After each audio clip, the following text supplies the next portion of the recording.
writer George Eliot cautioned us that among all forms of mistake, prophecy is the most gratuitous. The person that we would all acknowledge as her 20th century counterpart, Yogi Berra, agreed. He said, it's tough to make predictions, especially about the future. I'm going to ignore their cautions and make one very specific forecast. In the world that we are creating very quickly, we're going to see more and more things that look like science fiction and fewer things that look like jobs. Our cars are very quickly going to start driving themselves, which means we're going to need fewer truck drivers. We're going to hook Siri up to Watson and use that to automate a lot of the work that's currently done by customer service reps and troubleshooters and diagnosers. And we're already taking R2-D2, painting him orange, and putting him to work carrying shelves around warehouses, which means we need a lot fewer people to be walking up and down those aisles. Now, for about 200 years, people have been saying exactly what I'm telling you, that the age of technological unemployment is at hand, starting with the Luddites smashing looms in Britain just about 2 centuries ago. And they have been wrong. Our economies in the developed world have coasted along on something pretty close to full employment, which brings up a critical question: why is this time different, if it really is? The reason it's different is that just in the past few years, our machines have started demonstrating skills they have never, ever had before. Understanding, speaking, hearing, seeing, answering, writing, and they're still acquiring new skills. For example, mobile humanoid robots are still incredibly primitive, but the research arm of the Defense Department just launched a competition to have them do things like this. And if the track record is any guide, this competition is going to be successful.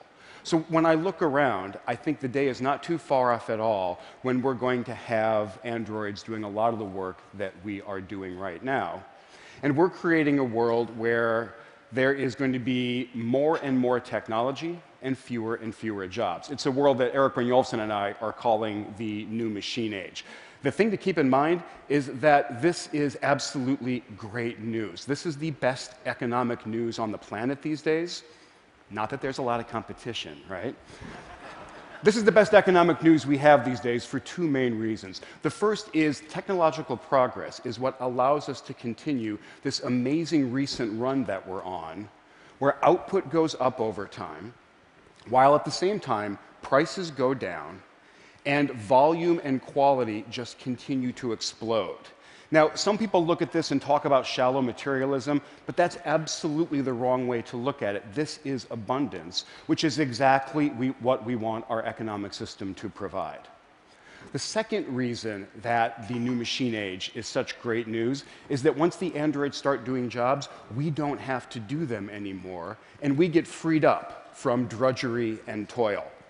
Now, when I talk about this with my friends in Cambridge and Silicon Valley, they say, fantastic, no more drudgery, no more toil. This gives us the chance to imagine an entirely different kind of society, a society where the creators and the discoverers and the performers and the innovators come together with their patrons and their financiers to talk about issues, entertain, enlighten, provoke each other. It's a society, really, that looks a lot like the TED conference. And there's actually a huge amount of truth here. We are seeing an amazing flourishing taking place in a world where it is just about as easy to generate an object as it is to print a document. We have amazing new possibilities. The people who used to be craftsmen and hobbyists are now makers, and they're responsible for massive amounts of innovation. And artists who were formerly constrained can now do things that were never, ever possible for them before. So this is a time of great flourishing. And the more I look around, the more convinced I become that this quote from the physicist Freeman Dyson is not hyperbole at all. This is just a plain statement of the facts. We are in the middle of an astonishing period. Which brings up another great question. What could possibly go wrong in this new machine? Right? Well, great. Hang up. Flourish, go home. We're going to face 2 really thorny sets of challenges as we head deeper into the future that we're creating. The first are economic, and they're really nicely summarized in an apocryphal story about a back and forth between Henry Ford II and Walter Reuther, who was the head of the Auto Workers Union. They were touring one of the new modern factories, and Ford playfully turns to Reuther and says, "Hey, Walter, how are you going to get these robots to pay union dues?" And Reuther shoots back, "Hey, Henry, how are you going to get them to buy cars? Ruther's problem in that anecdote is that it is tough to offer your labor to an economy that's full of machines. And we see this very clearly in the statistics. If you look over the past couple decades at the returns to capital, in other words, corporate profits, we see them going up, and we see that they're now at an all-time high. If we look at the returns to labor, in other words, total wages paid out in the economy, we see them at an all-time low and heading very quickly in the opposite direction. So this is clearly bad news for Ruther. It looks like it might be great news for Ford, but it's actually not. If you want to sell huge volumes of somewhat expensive goods to people, you really want a large, stable, prosperous middle class. We have had one of those in America for just about the entire post-war period, but the middle class is clearly under huge threat right now. We all know a lot of the statistics, but just to repeat one of them, median income in America has actually gone down over the past 15 years. And we're in danger of getting trapped in some vicious cycle where inequality and polarization continue to go up over time. The societal challenges that come along with that kind of inequality deserve some attention. There are a set of societal challenges that I'm actually not that worried about, and they're captured by images like this. This is not the kind of societal problem that I am concerned about. There's no shortage of dystopian visions about what happens when our machines become self-aware and they decide to rise up and coordinate attacks against us. I'm going to start worrying about those the day my computer becomes aware of my printer. So this is not the set of challenges we really need to worry about. To tell you the kinds of societal challenges that are going to come up in the new machine age, I want to tell a story about two stereotypical American workers. And to make them really stereotypical, let's make them both white guys. And the first one is a college-educated, professional, creative type, manager, engineer, doctor, lawyer, that kind of worker. We're going to call him Ted. He's at the top of the American middle class. His counterpart is not college educated and works as a laborer, works as a clerk, does low-level white-collar or blue-collar work in the economy. We're going to call that guy Bill. And if you go back about 50 years, Bill and Ted were leading remarkably similar lives. For example, in 1960, they were both very likely to have full-time jobs, working at least 40 hours a week. But as the social researcher Charles Murray has documented, as we started to automate the economy, in 1960 is just about when computers started to be used by businesses. As we started to progressively inject technology and automation and digital stuff into the economy, the fortunes of Bill and Ted diverged a lot. Over this time frame, Ted has continued to hold a full-time job. Bill hasn't. In many cases, Bill has left the economy entirely, and Ted very rarely has. Over time, Ted's marriage has stayed quite happy, Bill's hasn't. And Ted's kids have grown up in a two-parent home, while Bill's absolutely have not over time. Other ways that Bill is dropping out of society, he's decreased his voting in presidential elections, and he started to go to prison a lot more often. So I cannot tell a happy story about these social trends, and they don't show any signs of reversing themselves. They're also true no matter which ethnic group or demographic group we look at, and they're actually getting so severe that they're in danger of overwhelming even the amazing progress we made with the civil rights movement. And what my friends in Silicon Valley and Cambridge are overlooking is that they're Ted.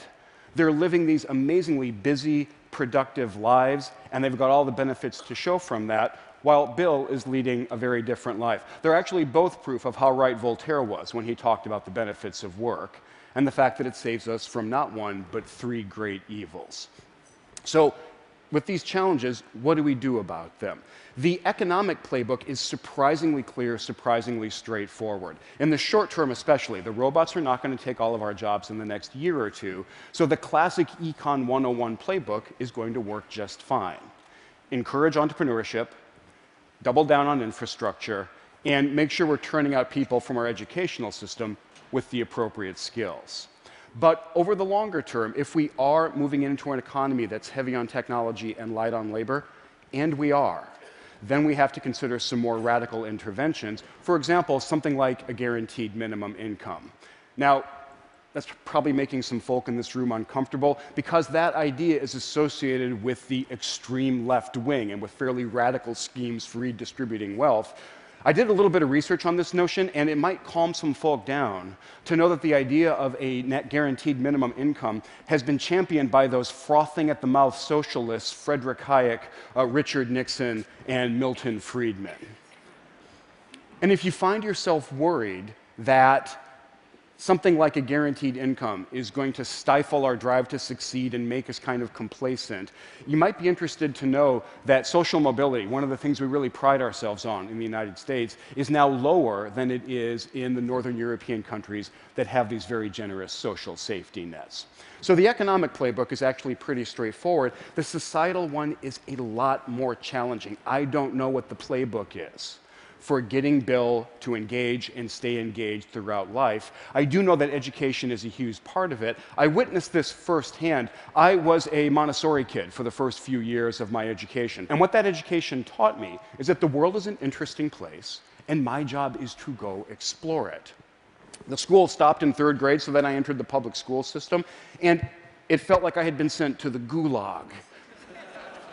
With the benefit of hindsight, I now know the job was to prepare me for life as a clerk or a laborer, but at the time, it felt like the job was to kind of bore me into some submission with what was going on around me.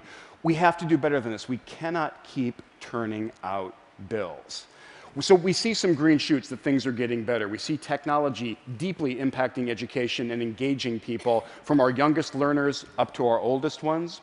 We see very prominent business voices telling us we need to rethink some of the things that we've been holding dear for a while.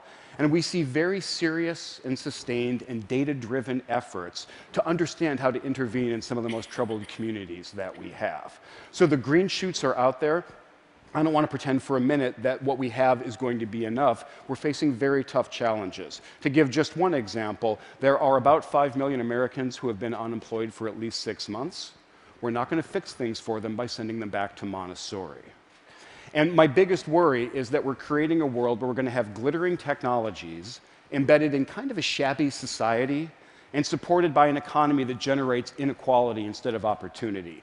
But I actually don't think that's what we're going to do. I think we're going to do something a lot better for one very straightforward reason. The facts are getting out there. The realities of this new machine age and the change in the economy are becoming more widely known. If we wanted to accelerate that process, we could do things like have our best economists and policymakers play Jeopardy against Watson. We could send Congress on an autonomous car road trip. And if we do enough of these kinds of things, the awareness is going to sink in that things are going to be different, and then we're off to the races. Because I don't believe for a second that we have forgotten how to solve tough challenges, or that we have become too apathetic or hard-hearted to even try. I started my talk with quotes from wordsmiths who were separated by an ocean and a century. Let me end it with words from politicians who are similarly distant. Winston Churchill came to my home of MIT in 1949, and he said, if we are to bring the broad masses of the people in every land to the table of abundance, it can only be by the tireless improvement of all of our means of technical production. Abraham Lincoln realized there was one other ingredient. He said, I am a firm believer in the people. If given the truth, they can be depended upon to meet any national crisis. The great point is to give them the plain facts. So the optimistic note, great point that I want to leave you with is that the plain facts of the machine age are becoming clear, and I have every confidence that we're going to use them to chart a good course into the challenging, abundant economy that we're creating. Thank you very much.